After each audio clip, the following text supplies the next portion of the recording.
What's up? I'm Aesthetic Ozy. For those of you that don't know me, basically I lost 100 pounds twice. Second time I got much leaner, got visible abs, and got in the best shape of my life.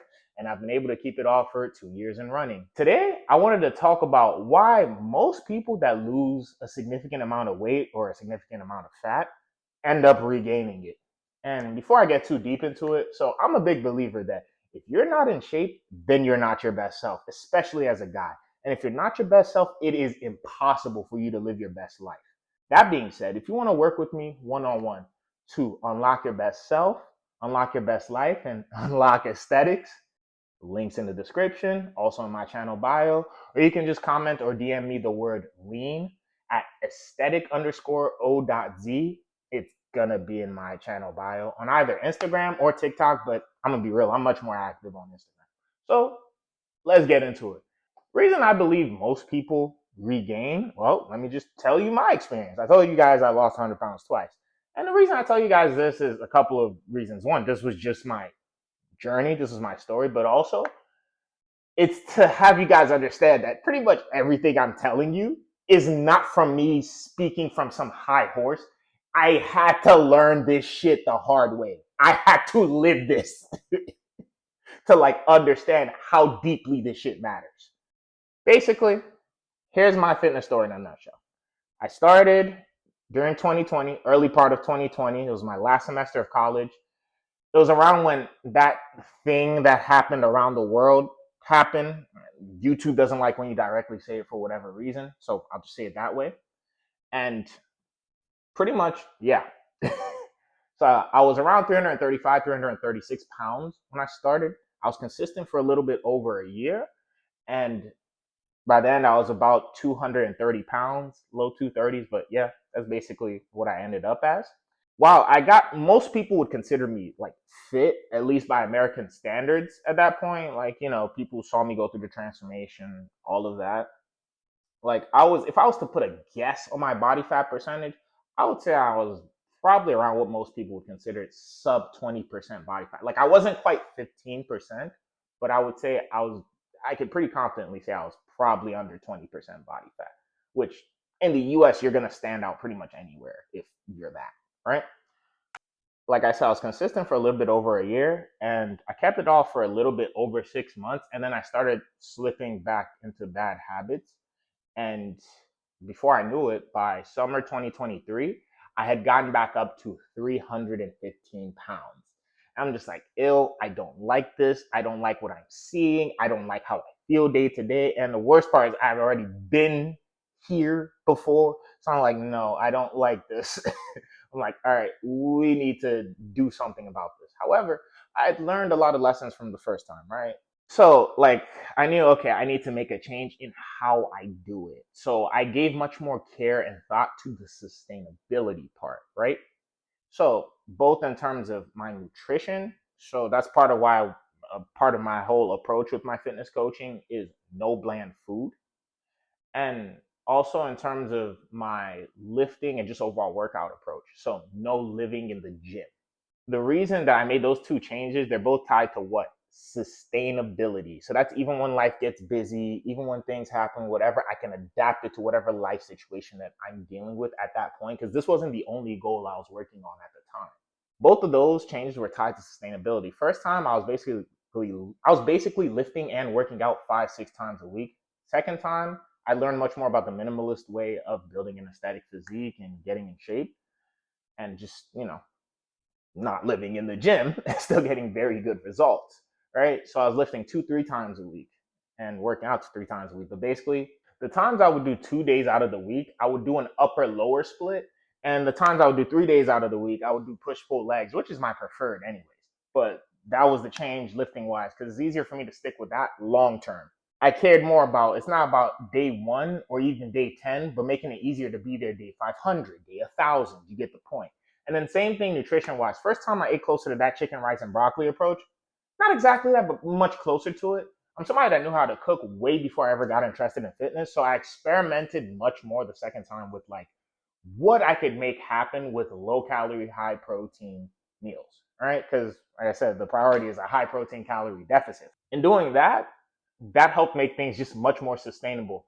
And so a mix of giving much more care to the sustainability aspect, but then in doing that, also realizing more and more, and then understanding not just on a subconscious, but then just on a much more conscious level, that getting there and keeping the result is a result of a mindset and identity shift, right? So not just getting there and trying to rush to get there, but then also becoming the person, like, mentally, that got there, identifying as, this is what I do. I care about my health. I care about, and I'm not going to pretend this. I'm literally the guy that named himself Aesthetic OZ.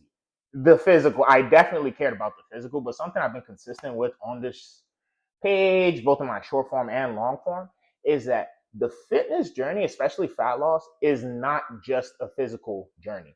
It's a mindset, it's a mental and even spiritual journey pretending to only be physical. When you understand it like that, sticking with the process, at least for me, got easier from that standpoint, but also being the person that keeps the result and has been able to keep it off for over 2 years now and help others with this just becomes easier as well. Especially because it's not just what it does in this one area of your life, right? Like, yes, the physical, like I said, the physical results are very nice. I'm not going to pretend that it's not. But the better part is the change that it does for your mindset and the stronger version of yourself you become mentally, right? Like, even if you were somebody that, say, understood discipline and delaying gratification before, if you were level 2 of those things when you started, you're going to be level 20 of those things by the end of it. That's just how it goes, right? And that kind of thing spreads to every other area of your life.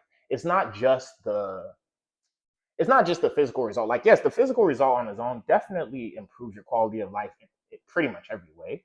But then also, who you become mentally, the version of yourself you unlock, that part I would say is an even bigger benefit, right? And just opens more doors for you.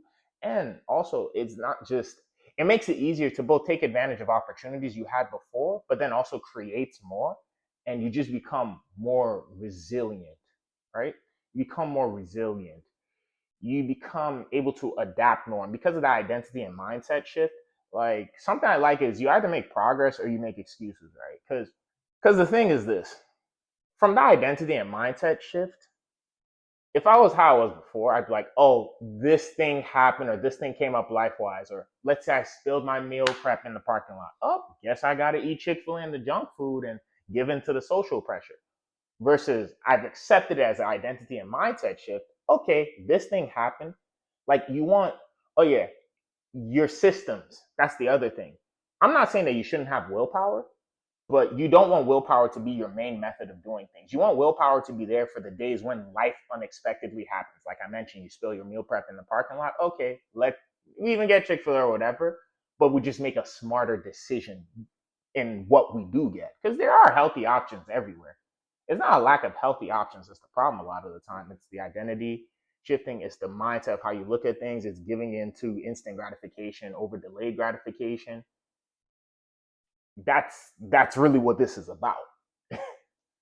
So yeah, basically giving much more thought and care to the sustainability part, making your environment work in your favor as much as possible, and creating a lifestyle that you could stick to, not just day 1 or day 10, but day 500. Because I still eat and work out the same way. I just have more calories in my diet now. I still eat the same way. Like, the recipes I share, I still eat that way with just more calories, right? And I still work out 2 to 3 days a week. And this is somebody that's done it working a 9 to 5, having a business, growing a personal brand, doing multiple, having my hands quite full.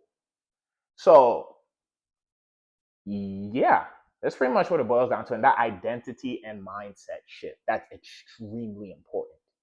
When you understand that aspect, it makes everything else fall in line. And then you understand that the time is going to pass anyway, and you're either going to be closer to or further from where you want to be. That's really what it's all about. This is a topic I could talk about forever, but yeah, man, that's really what it's all about. So I said it earlier in the video, and I'll say it again. I'm a big believer that if you're not in shape, you're not your best self, especially as a guy. So if you want to work with me one-on-one to unlock your best self and unlock your best life, unlock aesthetics, links in the description. It's also in my channel bio.